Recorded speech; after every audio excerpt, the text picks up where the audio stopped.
The internet gives us the freedom to talk with friends, make art, start a business, or speak out against our governments, all on an unprecedented scale. This isn't a coincidence. The internet's design came out of open, inclusive discussions by a global community of scientists and engineers, so there was no pressure from above to lock it down. But now, a government-controlled international body is making a play to become the new place where the internet's future gets decided.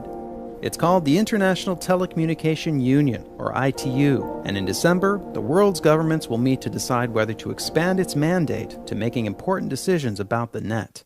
The ITU could pose a risk to freedom of expression online everywhere. Here's why. First, the basics. Nobody owns the internet. It's a collection of independent networks around the world. Anybody can build one. The common standards on which the internet was built grew out of open, online discussions, not on the priorities of a particular government or company. But now, let's meet the ITU.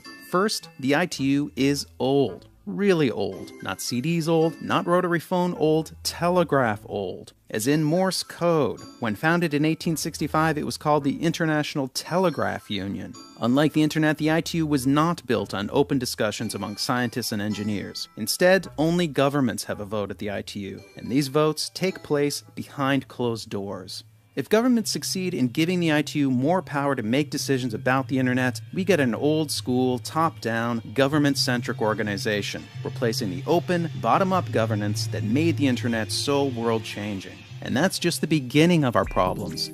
The ITU is not transparent.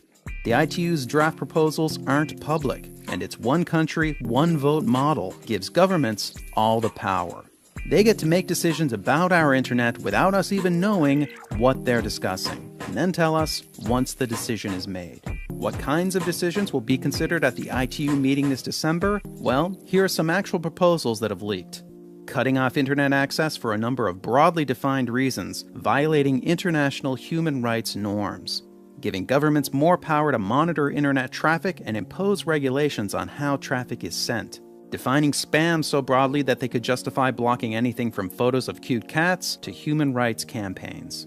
And new rules to charge online content providers to reach users, which could mean less content going to the developing world and blocking sites that don't pay up.